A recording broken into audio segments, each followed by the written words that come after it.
Hey everyone, I'm Cronus. Welcome to the Musicians Insider, and today we have Vinny Alfano on the program. Vinny, let my audience know what it is that you're best known for and how you got there.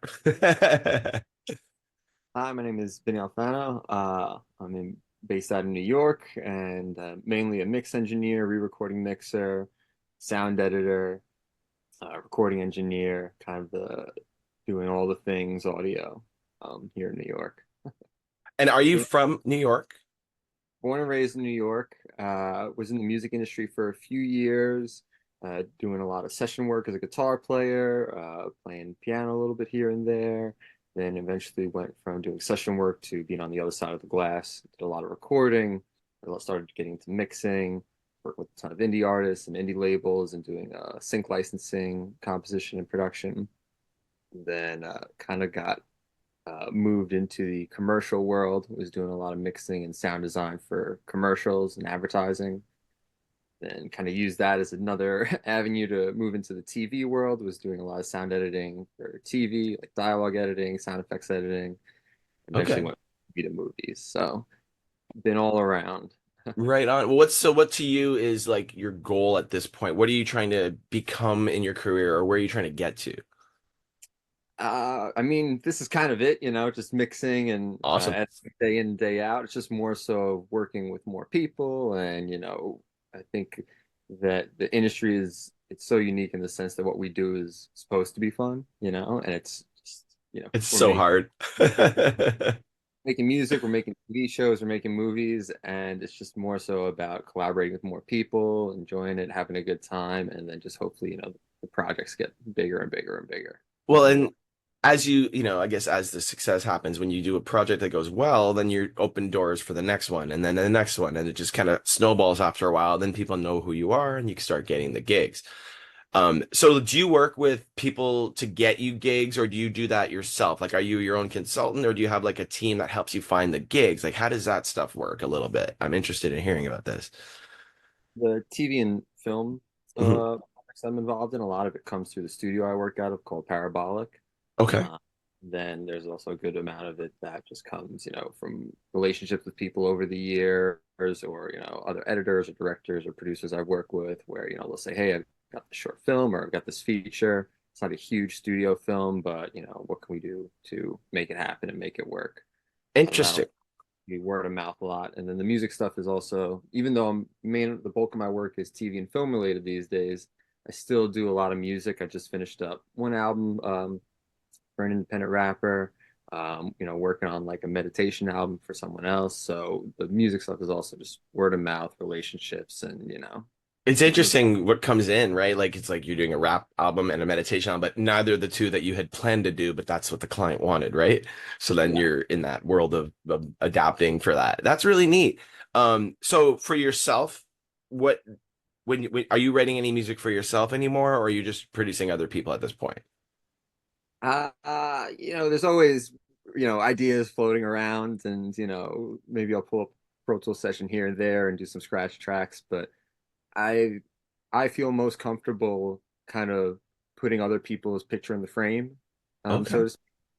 So like with this, hip hop album I just did, I did most of the mixing and some of the production work on it, and they had the ideas. It was just a matter of again kind of squaring things off and being like, what if we put a beat drop here, or what if we did a couple ad libs here, or, threw some other echoes around on And this.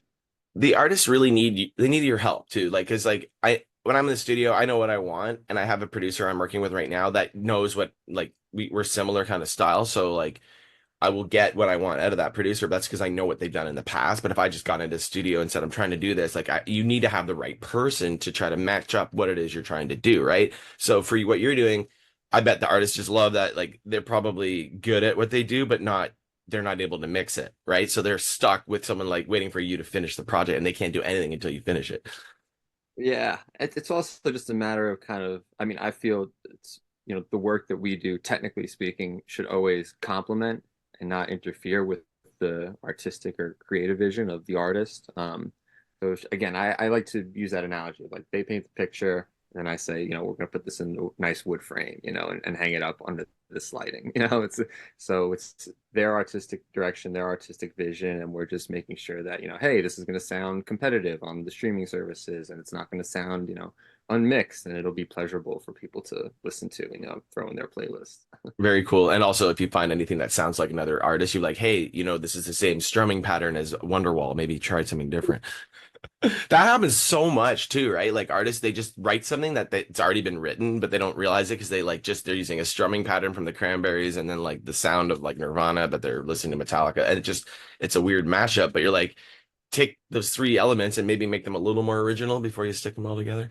But Yeah. It's also interesting. like in the music, most people are sticking to 4/4 timing, and it's like eventually we're going to use up all the configurations to the notes, it's just like a matter of, you know, what can we I do to make this more interesting, and how can we change things up a little bit? So I'm like alt rock EDM, and I just wrote a song. Halfway it goes into 6/4. I love that. Yeah, we need more of that. And like I'm not really like I like progressive stuff. I play John Petrucci guitars, but I'm not in the prog world. I just a little bit, here and there. So like suddenly it's going you know what I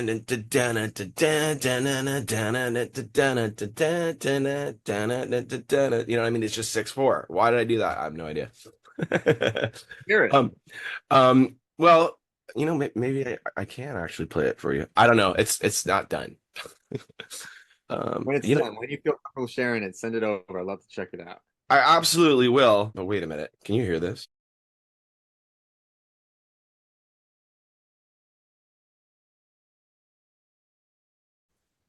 That was terrible.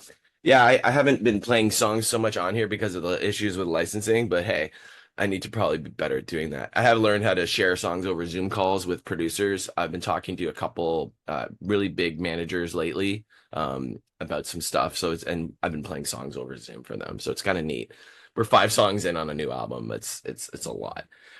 But I guess so. One thing about this program, which is interesting, I talked to a lot of really cool people. Like I never would have met you if I didn't have that podcast, which I started during the pandemic. But I've had some really interesting people on here that just the things that people are doing on their own is so interesting. So for yourself, I mean, obviously you work somewhere, but like, what was it that you'd like to promote about yourself? We're on the Musicians Insider. What would you like to get out to people about what you're doing? And is there anything that you want people to know or to sign up for, or any websites or anything you want to promote? Let's talk about what you got going on. Yeah, I'm mixing a couple films that are hopefully, they'll be coming out towards the end of the year or early next year. One of them is called Fiore Latte, which is still kind of in production, but we'll be doing the sound edit and the mix probably close to like October, November. It's going to be a very cool film. Very excited because half of the film takes place in Italy and half of it takes place in New York. Oh wow. I'm from New York, but I have a ton of family in Italy, and I go and visit them frequently. And the past couple of trips I was there, the last year and the year before, I brought a bunch of sound recording equipment and was just recording all these different ambiances and street sounds, and just different sounds of Florence and Lucca and Milan. Oh, And I was brilliant. just sitting on them, I just did it to do it. Just kind of have these in the back pocket. I was like, maybe I'll use these one day. And then, sure enough, a couple months later, Nathan Marcus was a great producer. I worked with him a couple of films. Like, hey, I'm doing this movie. Half of it takes place in New York, half of it takes place in Italy. Do you think we can figure out a way to make this sound real and authentic? And I was like, got the perfect thing for you. So Wow. super excited to be diving into that later this year. And yeah, really just I just finished mixing, came out recently, and we're kind of doing like a little bit of an Emmy campaign push for Mike Birbiglia as the old man in the pool um, on Netflix. So I did the mixing on that. We did a full surround sound 5.1 mix for the comedy special, and it came out great. It was on Netflix, so very excited to see that out in the world. When is the Emmy thing? When do you find out? I think it's in 2 weeks, July 14th. Maybe they're gonna find out. What we'll find Okay, out. so today's July 5th, my nephew's 16th birthday, so I remember that. So we'll have this published in the next 2 weeks or so. Before that or so, I'll let you know. Fingers, but you And never know please what's gonna. and please send me any links to any of the stuff you're doing so I can put them in the description when we post this. Okay, sounds Uh, good. Yeah. Yeah. I don't do much again. My I guess field is not so much solo work and like doing my own thing. It's more so the collaborative effort between people that, they need the sound mixed on the film or sound designed, for whatever might be a trailer. And then it's just a matter of like, what do you want? What can we, bring to the table? How can we make this happen? And then, just going through the creative process and just trial and error and trying different sounds and different versions. So So at this it's point, does most of your work come through the studio, or do you find work at all on your own? it's about maybe 60-70% of it comes through the studio, and then the rest of it, it's just word of mouth or, So you got a good gig there. knock on wood. Have you been to any of the conferences? We were just at Canadian Music Week in Toronto, and then there's the NAMM show I usually go to every year. I just, when the pandemic came, it kind of screwed all that up. And now it's 4 years later, I haven't been, and I bought NAMM tickets and not gone. No, I haven't been to anything really recently, but I would love to go. They always all the trade shows and everything, it looks incredible, and especially the new technology that's coming out these days, and just like, new recording equipment, new synthesizers. It's just I grabbed a pretty song from 2003 that I didn't have any of the tracks for, and I did one of the stem separating things on it, and I was quite amazed that you can actually do it. But really. it still sucks though. Like I don't know, I'm not sold on the AI stuff, and I'm actually really annoyed with AI lately because I write all my stuff. I don't need any AI for what I'm doing. And then when people start talking about it, it's like, well, the story behind that show is a computer microchip. Like, I mean, you want the impetus of someone's life. They poured their heart and soul into these songs. You don't just want, oh, well, this person sings like Stone Temple Pilots, but they're dead now, so let's generate a new song that sounds like them because of what they've done. Nobody cares about that. It's like, it's not interesting. You want the story. Yeah, I think the whole AI thing it's So it's a just fad. strange. Yeah, but it's at the end of the day, I think people want to work with people. Again, it's we're here for each other. I don't think there's something so isolating about just being, you know, by yourself and talking to a computer and being like, hey, can you, write these drums for me or write this bass line? And then it's like you're not even doing anything at that point. Um, that being said, it does there are certain aspects of it which I like and find useful. Oh I don't yeah. know if you mess around with like Logic at all, but like the Logic drummer, which is like it's pretty AI. It's incredible for like supplementing tracks or like maybe doing like a temp drum track for a song you're working on. So I think there are good use cases for it. But I think the idea of like completely replacing humans in the creative process, I don't think that's really, standing per se. And I like don't wish. we have a drummer and I have a producer that does a lot of the drum stuff. So I kind of like that's the one thing I'm not a big into is drums. I don't play drums very well. I can do it a little bit, but I'm not a producer. I'm a guitar player and lead singer now. So you play guitar too. What kind of guitars do you play? I've got a Strat. I have an Ibanez, but I think I'm weaning away from it, and I'm just kind of the Floyd Rose is just too much to keep up with, in a sense. So that's I play the Majesty John Petrucci with the Floyd and like you can close the case without the bar coming out. So I just love those guitars so much and they're so well done. I mean, Um the ability with them is incredible, which is you can go, bend up, bend down. It's so fluid, but it's just the upkeep, for me, just every day in terms of like the work I'm doing, it's like not quite synchronized per se. get a nice So I'm leaning. Gibson. Yeah. But I have Strat. What else do I got laying around here? Got a acoustic Epiphone. So I've got a nice little assortment going on. Do you write on piano first sometimes or guitar? Like what kind of process do you got? If I'm doing original like composition, like a score for a short film or commercial, it's usually piano based first, unless of course we have a talk with whoever the creative is behind it, and they're like, we want this really like heavy like guitar rock song or They're like, whatever it make might it sound like Jesus Christ Superstars. The direction you get must be interesting. be. Yeah, we want Metallica for this Geico commercial or whatever it might be. Metallica Um, was one of my favorite bands of all time. Oh, there they are. yeah. And there's Eddie Van Halen. Oh well, I can't see it. What are you into musically? What do you listen to these days? These days, I'm coming out of a bit of a Willie Nelson binge. I Oh was reading a wow. book that came out with between it's called Bobby and Me. It's about or Willie and Bobby, and it's all about him and his sister. And it's basically like each every other chapter, they split. So it's like one chapter will be about their childhood, but it's like from Willie's perspective, and one chapter will be about their childhood, but it's from his sister's perspective. So it's the Uh, same story told from two different angles. That's interesting. and it goes through, I mean, really up until I think it came out last year or 2 years ago, up till present day. Um, and it's also fascinating that his discography spans over 80 albums. So it was, deep dive, I think, is an understatement when it comes to his work and his craftsmanship and everything that he's accomplished. But yeah, pretty good book. Would definitely recommend. Crazy life, crazy stories. I'm coming out of a bit of a Willie Nelson binge, and I don't really know what I'm going to be diving into next. Kind of, Sabrina Carpenter's had some hits. I've kind of been like experiment, diving into that a little bit, checking her out, trying to stay current with the trends and see, what's popular on the algorithms, what's popular on the streaming services. Well, it's weird because like now the songs are different lengths because of TikTok. It's like, what the hell? And also there's just so much music to keep up with, I mean, like it's staggering, and a lot of it is so good, where you're just like, I can't believe this exists and more people don't know about it. So yeah, what are you listening to these days?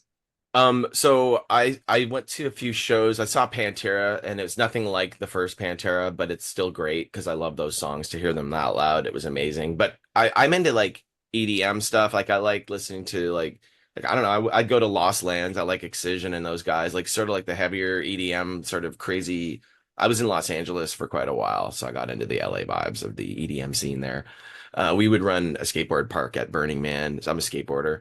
Um, and listening to like just the stuff that makes you move in the clubs on we go to Space Yacht every Tuesday in LA, and that's like you see guys like A-Track in the crowd or like Slushies there sometimes, or just like people like I've seen Jaws there and people like that. So just to like be in that scene, that whole vibe, I love that whole EDM vibe of music, but I love to take an electric guitar and play it over that.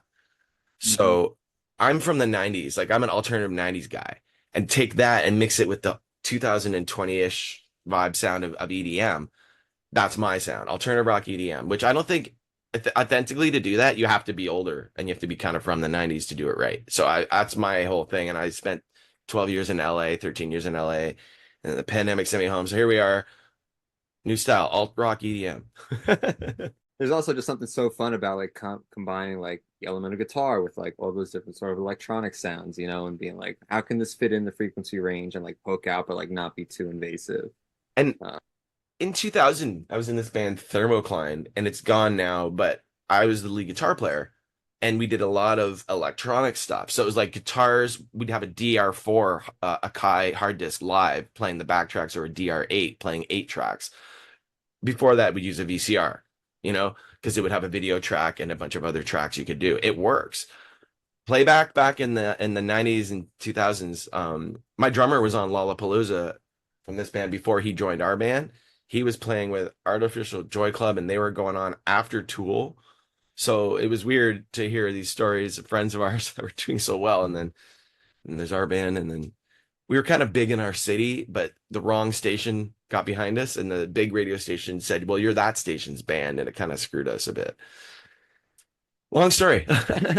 But let me think. Let's give something we can tell our listeners, or my listeners here, my users, like some advice on how to get going. Like, so you hooked up with a studio, but maybe some advice for people who are just getting started out, like what they can do to start getting towards where you've become sort of like proficient and able to succeed and have a career. I would say one thing I did early on was I made a list of 10 studios I wanted to work at. Oh, that's And cool. years ago, and just kind of got in touch with each of them, which like, went there, physically went there, rode up the elevator and said, hey, here's my resume, would love to work for you as the manager around. I would say do whatever you can to get your foot in the door, and be prepared to clean the bathroom, restock the fridge, clean up all the cables in the closet, do all these things that really really are important to kind of go through. One of the things we used to say is like the way you sweep floors is the same way you engineer. So it's like if you're gonna, you know, sweep them, make sure they're clean, make sure that they're, thoroughly, washed. And it's the same practice sort of, carries over to, whenever you're recording or mixing a record, just going through the details, making sure that all your bases are covered and making sure that it's a good environment for people to be in. So I would say make a list of studios, try to get a foot in the door, um, move around, different studios if you can. Like one of the things I've been really lucky to be able to do is, I worked at Jungle City, which was Alicia Keys' studio in New York. I was there for a few years. I was at Mother West Records, which Charles Newman's moved out to LA now from New York, so they're over there. But was there at his New York location for a few years. Was at a few other different studios, and you can see different ways people operate, and you can see what you like and what works and what doesn't.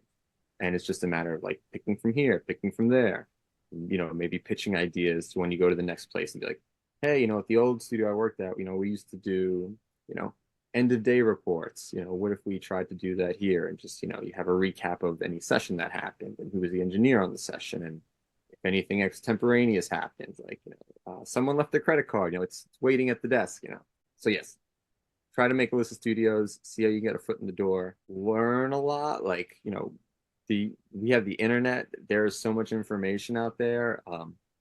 When I first started, the YouTube craze wasn't really a thing, and then it's become a huge thing now, as far as like tutorials and software reviews and instrument reviews. If you can't fix something, you just YouTube. What the hell? Someone will have Exactly. a breakdown on it. Yeah, restringing a guitar, that's on YouTube these days. Tying a tie.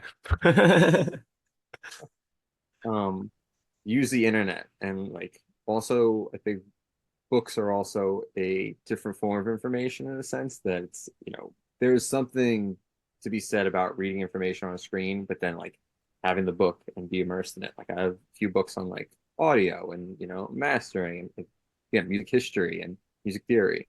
So taking information not just from the internet but from all sorts of walks of life if you can. Just to And inspire somebody to pick up a book, I think is a big thing these days. And if you can do that, congratulations, because a lot of people don't understand or care about. Like my mom, her life was books growing up because they didn't have cell phones. All yeah, their, so like she has a bookshelf and she's reading all the time, and just part of their lives. And I'm not a big reader, but that's because I'm a really tech guy, but there are so many books I have on a little reading list. I'm just trying to get to the audiobooks of them. Like and you can listen to them faster, that you can get more books read. It's just there's a lot out there that people don't realize that even are read. People don't. Some people don't even read at all. It's hard. Like, your music. That's a really good book I'd recommend. oh, can you Uh, say that again? I think it cut out. yeah, your This is Your Brain on Music. Oh, That's a great cool. I recommend. Zen and the Art of Mixing. That's another great book that I read early on, and I was like, whoa, this is kind of like eye-opening in the sense that this is how you know uh, mixes happen. This is like the theory behind what a good mix is. So Zen and the Art of Mixing. This should bring on music. Those are two good books I would recommend. And Early then on, another. oh, go ahead.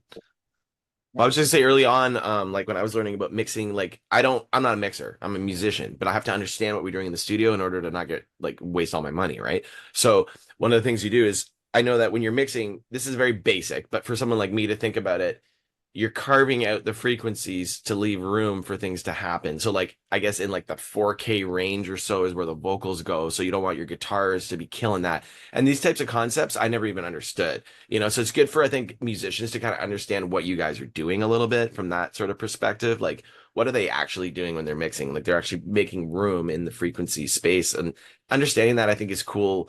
And also initially just knowing that if you walk onto a studio and you start picking up cables and wrapping them wrong, you're fired, right? So like little things that are so important. I was talking to someone recently about cable wrapping, and they had no idea you could wrap them like the right way, right?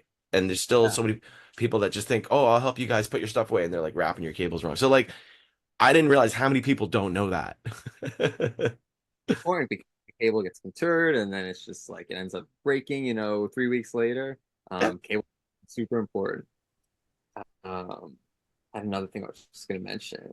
We were talking about studios, we were talking about books. Oh man, I know I do that all the time. Sorry. cut out Uh, this space. but it is cool. Like I like the idea of bringing, like I was talking to someone about working at different record labels recently.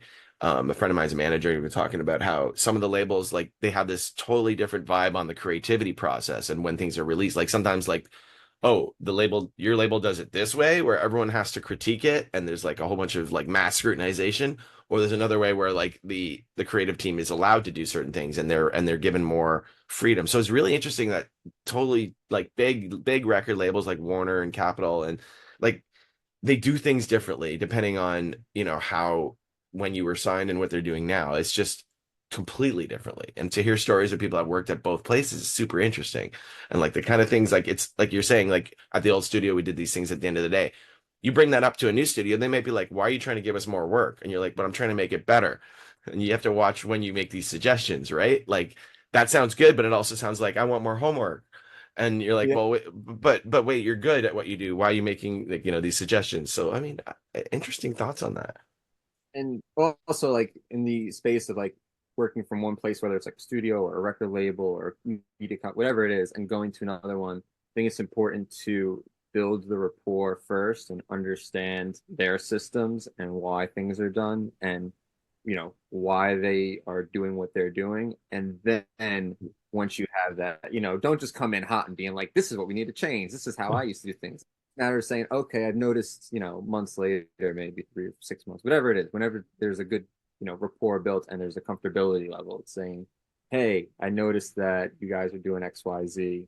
Here's just a thought. What if we, added this in or stopped doing this, So it is a matter of, again, building the relationships and, again, just working with people and getting to know people and being kind to people and being like, oh, this is why this is the way it is, not just kind of having this, narrow-minded mentality of, it has to be done this way.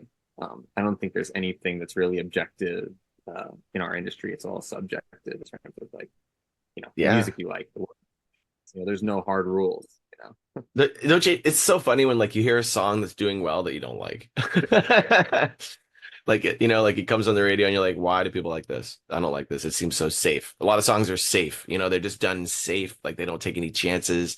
And I mean, in the studio, you got to take chances. I think it's really important to like do extra takes on things, go for it. I like to tell the drummer, you got it. Now have a fun take. And then we Yep. see what they can do. Very cool. Back to what we were talking earlier. I remember what I was going to say. Oh, right To on. go back to talking earlier about having the musician also be familiar with the knowledge of what's happening technically. I think part of that is super important as long as it doesn't get in the way creatively. Like I was working with a singer-songwriter and they're watching me do a mix and they're like, oh, what's the plugin you're using? And then like the next studio session, all they wanted to do is like fiddle with different settings in this plugin. And it's like, yes, this is good to know and this is like a good process, but remember, you still have to write, we have to finish this record and you have to finish writing these songs. So it's like, it's good to know, and have experience in both worlds. But I think if it's like you're the guitar player, focus on the guitar playing. Don't overstep too much into, mixing, let whoever the engineers handle the tone in the sense, Maybe maybe some of these people are just future engineers like yourself who maybe don't really want to be in front of the camera so much and maybe they want to do what you're doing and they just don't know it yet. yeah, of course. I think it's just again, if it's in a professional setting where like a session is booked and there are players involved, it's just a matter of having the conversation and being like, here's what we're all going to be in charge of, and these are how we're going to accomplish these things together. Learning how to be professional in that, like say you're suddenly going to a major label studio, like you can't just run in there and act like you're in like at a punk rock bar. You got to act the way people act in those buildings. You got to be corporate. You got to be professional. It's very interesting what people think goes on, but when you actually see it, it's quite boring. So I think it's necessarily like you have to be corporate, but I think it's just again to put fit out, in. create whatever you're trying to create at the end of the day, whether it's at a major label studio or a smaller studio. There just has to be a dialogue of what are we doing, what's the goal and how are we going to accomplish this, and that does change. Maybe you start on one song on day three, and then midway through day three you're kind of like, what if we started working on this other song? And it's okay to do that. Exactly what we're doing right now because we got songs that are done, but they need an EDM part that is coming from another guy. But until we get that, move to the next one because we got to keep the process going, right? And I was trying to say, let's not move on to the next song until we finish the next one, but it's becoming unfeasible when there's all these new songs that need to be like I got to get the guitar parts down for the next track. So we just, all right, we're on song 5, but we're still doing song 2 and 3 and 4. It's But again, okay. the dialogue is there and the communication is there. I think that's just again the most important thing when working with people. So what are you excited about these days? Anything else you're excited about with anything going on exciting? There's so much music out there. Every time I'll go to like a record store and just pick up a bunch of like old vinyls sometimes, just be like, you know, You have record well, stores? Cool. yeah, there's still a handful of them in the New York area. So it's just a matter of, there's so much out there that we have access to and that we can discover. And it's like, why not, try something new that, I normally wouldn't have, picked on my Spotify.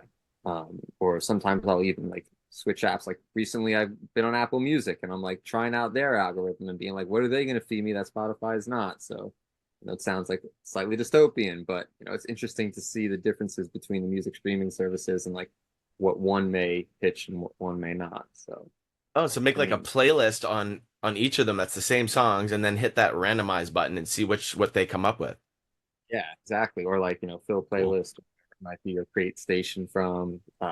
So just using those sort of, again, these new tools and these new platforms to discover more music and, hopefully learn something. Be like, oh, I never thought about doing this in a song. I'm gonna save that one and, make a note. Next time reverse snare hit on the, fourth beat in the bridge or anything like that where it's like these are cool little production or composition notes. It's like I want to try that one. Excellent. Yeah, I mean there's so many things that I that we could talk about, but it's also important to think about like just getting things done. It's so easy to get in your own way, like you're saying all the settings and start thinking about things was like at the end of the day, like get some songs recorded. Don't wait so long. Like I was really going along on music from 4 years ago, right before the pandemic. It's like, well, no, get in, make more music, continuously do it. It's also something to be said about, and I've had this same similar experience where it's like the music or the songs you're writing, 4 or 5 years ago, still working on them years later. You're like, this, I'm not the same person I was when they were initially written. So it's like, do they still resonate the same way? There we go. I have Gotta 30, bring 40 of these. They're from 4 tracks, playing guitar wow. into them. I've got so many songs that I go in and I listen to them and I'm like, oh yeah, I never finished that one. Bring in the studio, start working on it, boom, it's a song. Yeah. And Like, sometimes that'll happen where like the song comes back and you're like, this does have new meaning for me. This is something I want to really, put some work in and finish. So it goes both ways, as far as maybe putting something on the shelf for now or then taking it back. I it love took, that you have those tracks. Gotta yeah, digitize them and just use them somehow. well, some of them are useful, most of them are just scratch, but I have recordings of my sister and I when we're like 5 fighting and swearing. It's hilarious. So we're gonna pull Wait, some of those too. sample them, a little break beat out of like some screaming kids. I love that. Well, I used to sing Beatles songs all the time and record it for some reason, like when I was like 4 to 6 years old, and my sister would come in. We'd all have this big fight, and it's just funny. So we'll figure we can mix some of that in there. It's always great to find old. I love old tapes of stuff that you can't have now. Like you couldn't make it now, just because you wouldn't have. So it's interesting to see what it sounds like. One of my I used to work with a group of people, and sometimes what we would do is we would just before or after the sessions, we would throw our phone and just leave it on the table and talk freely. And then the next session, we take bits of those conversations and chop it up and like use them, it's like, maybe make this word a drum beat or, we just take moments from those conversations and somehow use them in the composition. So That's super creative. I like that. That's fun. got to mix it up sometimes, got to get weird. I know, right? Well, that's cool, man. So I guess you said in around the 14th. What's happening around the 14th again? Just so I can recap here. So we submitted a mix to Mike Birbiglia's comedy special, The Old Man in the Pool, and we're gonna find out if we get an Emmy nomination. If we do, great. If we don't, it's all good. It's, fun to submit. It was great to work on. It was an amazing experience. And then yeah, Florida Latte will hopefully be coming out. Probably early next year. Looking forward to working on that, and then just also looking forward to working with more people on more films, more TV shows, more music. So we'll see what the rest of the second half of the year holds, since we're in July now. Yeah, well, dude, good luck. I wish you the best. Thank you so much for coming on the Musicians Insider today. I think our users and our listeners are going to get something out of this. They're going to, good to hear like a real New York producer working and doing it, making it happen while we're just up in Canada trying to break down to the States and come back up here in pandemic and then beach and then snow. And here we are. I really, Yeah. pre Where in Canada are you again, I'm near Aaron? Toronto. I'm near Toronto. I'm just up on Georgian Bay, kind of across from like Michigan a bit. If you look across the peninsula, like the Upper Peninsula kind of area, like it's very UP. Okay, I've never You know, been to Toronto, but I'd love to go. So when I make it up there, let's grab coffee and hang out. absolutely. And you're more than welcome to come back on here anytime if you got something you want to promote. Maybe come back in a year or less. Like I do seasons, like I'm on season 3 now, so it's been happening since the pandemic started, and hopefully, maybe we'll play some shows in the States somewhere at some point. Yeah, on a record. Who knows? Sending files back and forth, the internet. You never know Hey, these days. collabs are always smart and interesting, but I like what you're doing. I wish you well. Thank you so much for coming on the Musicians Insider today. My name's Cronus. I'm your host, and we will see you all soon.